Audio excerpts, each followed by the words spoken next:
Welcome student. हम बात कर रहे हैं क्राइम अगेंस्ट विमेन,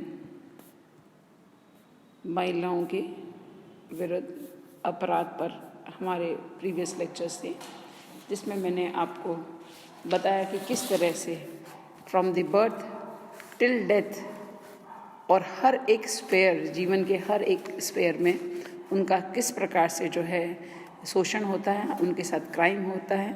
तो जैसे मैंने आपको बताया कि हम अगर at the time of even before the birth की बात करें तो कल्पना जो है, या आशीर्वाद कहें, या प्राथमिकता कहें, या इच्छा कहें, जो है पुत्र प्राप्ति की इच्छा और कामना और आशीर्वाद दिया जाता है, न कि स्त्री या महिला होने का या पुत्री होने का।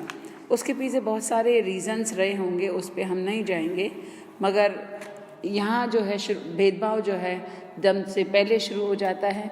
फिर उसके बाद अगर हम बात करें जन्म से पहले की भेदभाव की और क्राइम की, तो भ्रूण हत्या जो है वो होती है। स्पेशली ये भ्रूण हत्या जो विज्ञान और तकनीक का जो विकास हुआ उसका दुरुपयोग करके होता है, और पुत्र प्राप्ति की लालसा में जो है मानव जो ये कुकृत्य जिसको हम कहते हैं कि स्त्री की जो कोख में पल रही होती है स्त्री, उसका जो है वध कर दिया जाता है या उसको मार दिया जाता है। ये बिहार और राजस्थान जैसे राज्यों में ये समस्या विकट रूप जो है धारण कर रही है। और इसका रीज़न ये हुआ कि अगर हम पंजाब और की बात करें तो पंजाब में जो है सेक्स रेशियो इतना कम हो गया, महिलाएं इतनी कम हैं कि उन्हें मतलब बीच में स्थिति ऐसी आ गई थी कि शादियां करने के लिए जो है लड़कियां नहीं हो रही है, और वे लोग दूसरे प्रदेशों से या दूसरी जगहों से जो है स्त्रियां खरीद कर लाके विवाह करते थे।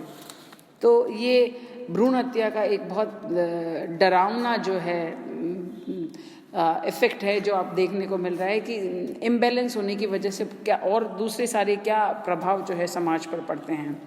भ्रूण हत्या के बाद जो है बालिका हत्या, ये भी एक जैसे जन्म के तुरंत बाद या तो उनको अफीम देके या उनको उन पर तकिया रखकर दबाकर मार दिया जाता है, या कई जगह तो ऐसा होता है कि पानी के टब में डुबोकर उनकी हत्या कर दी जाती है।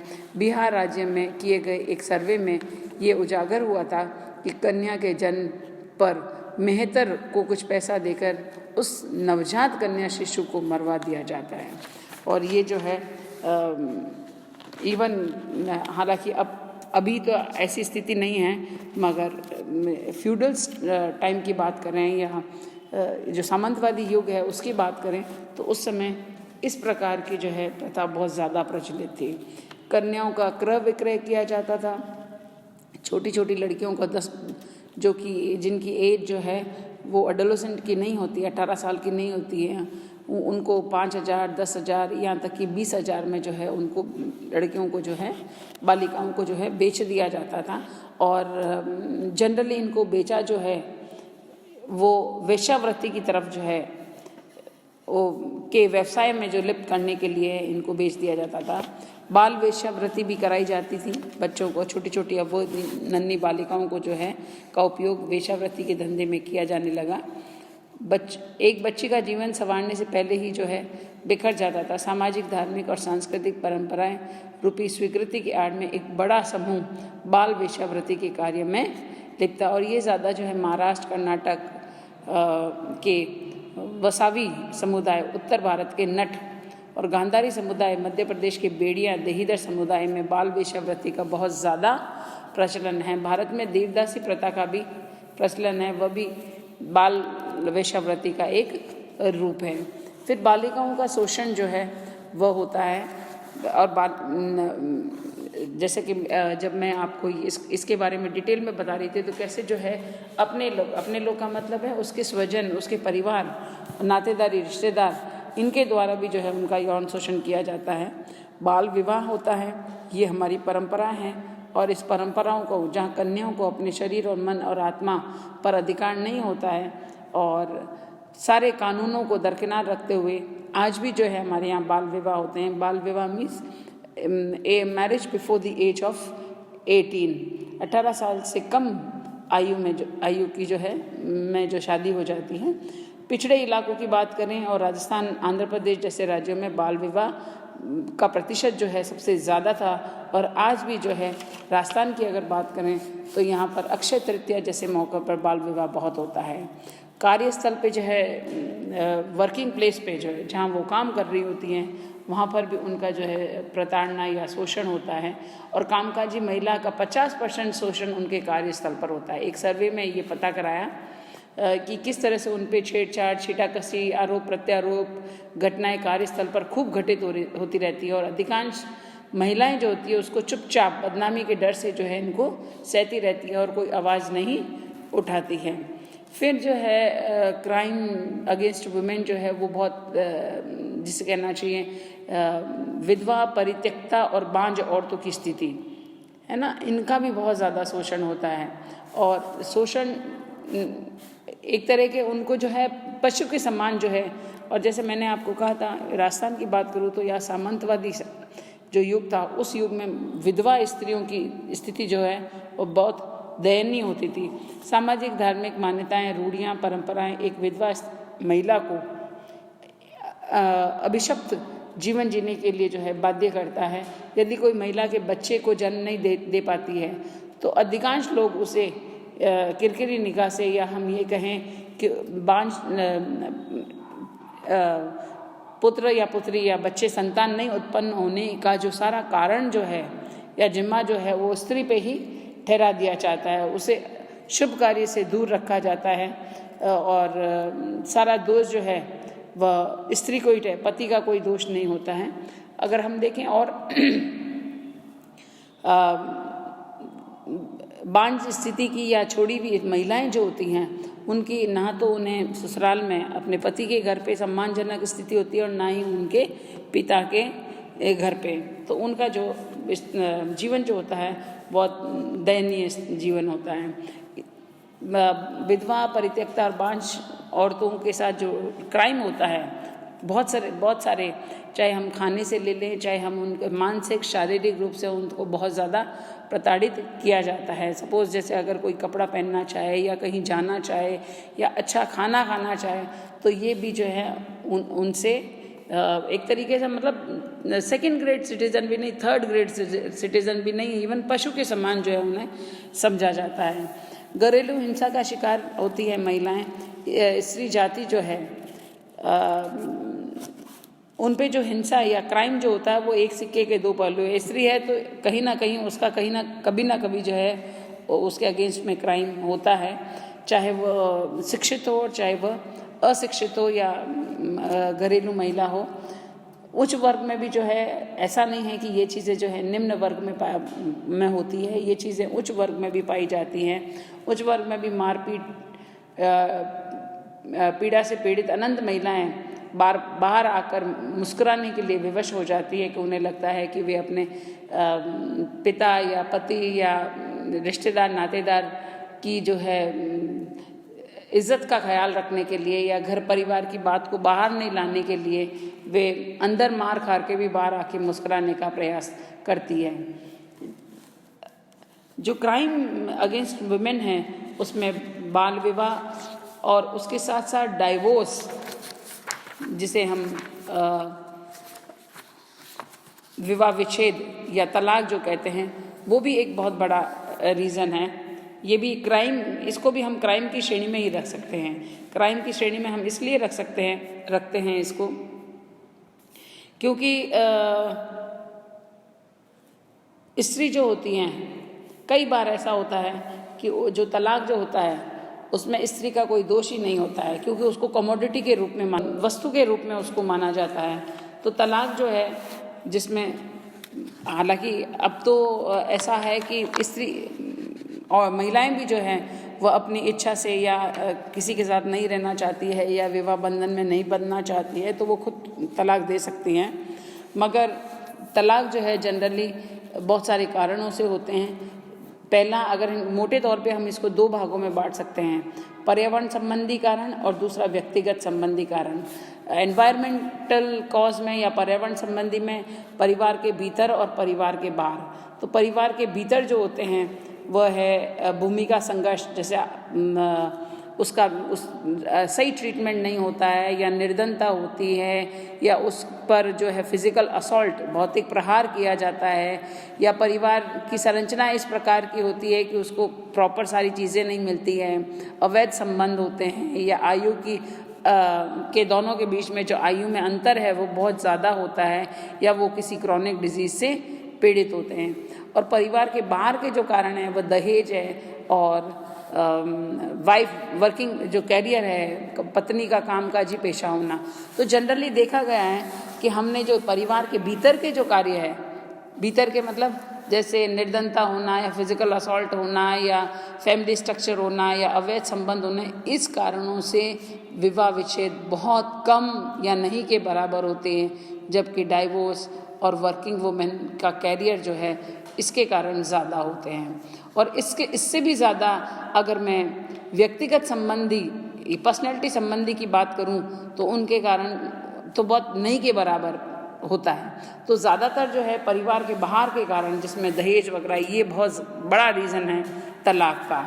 दमंग जैसे अगर पर्सनैलिटी संबंधित बात करें तो दमंग प्रवृत्ति, इम्पोटेंसी, बांझपन या अक्रमण्य प्रवृत्ति या उत्तेजनात्मक प्रवृत्ति, इरिटेटिव होती है, मेंटल कमजोरी, डेफिशिएंसी, इन कारणों से बहुत कम जो है तलाक होते हैं। जनरली तलाक जो है वो एक तरह से भौतिक असॉल्ट, प्रहार और दहेज, ये बहुत इम्पोर्टेंट कारण हैं डाइवोर्स के। डाइवोर्स के बाद जो है एक इम्पॉर्टेंट और चीज़ है क्राइम अगेंस्ट वुमेन की, या हम बात करें तो वो है हमारे यहाँ दहेज की, क्योंकि तलाक का एक बहुत बड़ा कारण है दहेज। तो दहेज भी जो है महिलाओं के, दहेज की वजह से भी जो है महिलाओं के विरुद्ध बहुत सारे क्राइम या अपराध होते हैं। और दहेज जो है एक ऐसी, जनरली अगर हम कहें तो ऐसी राशि या वस्तुएं या संपत्ति है जो कि कन्या पक्ष विवाह के अवसर पर वर पक्ष को देता है। तो जनरली जो है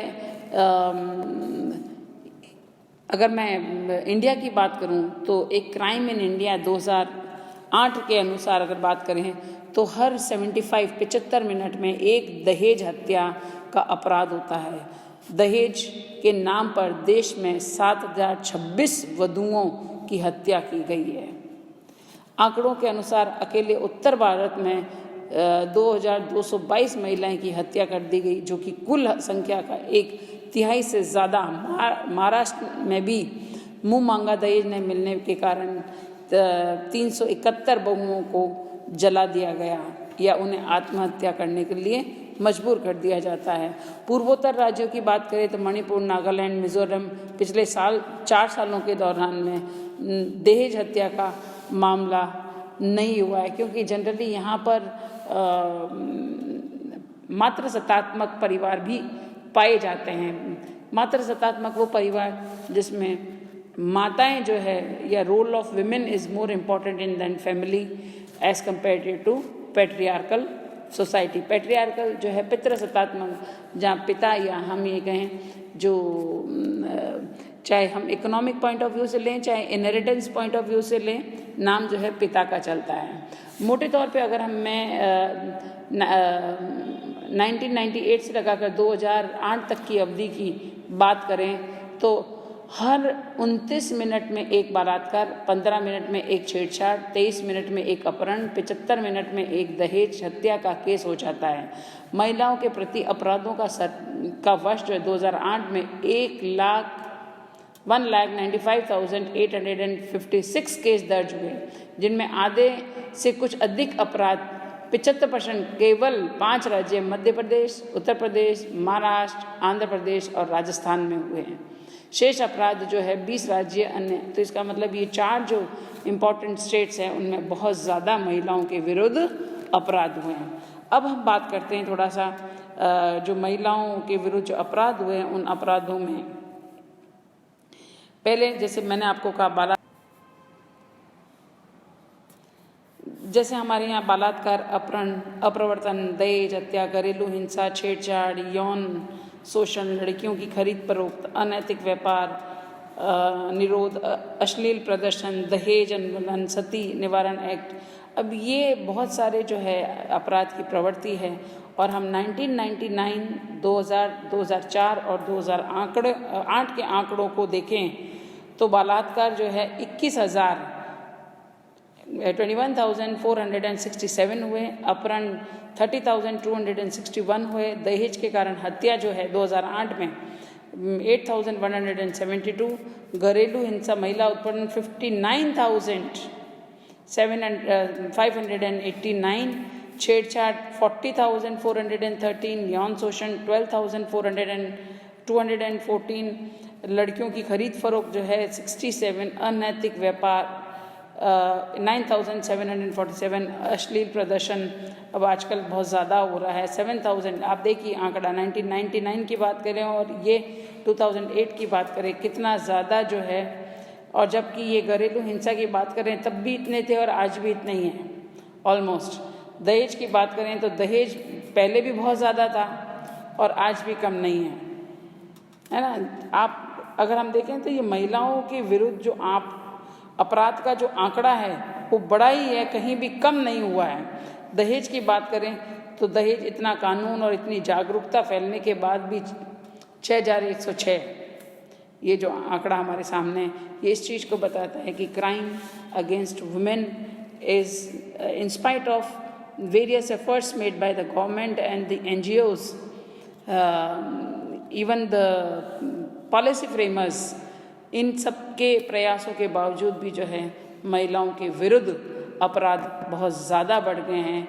ये अपराध के जैसा कि कहते हैं चैरिटी बिगिंस फ्रॉम होम, जब तक हम अपने घर में, हम अपनी सोच में, हम जो चीज़ हम करना चाहते हैं महिला या हम महिलाओं को एक अच्छा वातावरण देना चाहते हैं तो हम सबसे पहले जो है इसकी शुरुआत हमारे घर से करते हैं।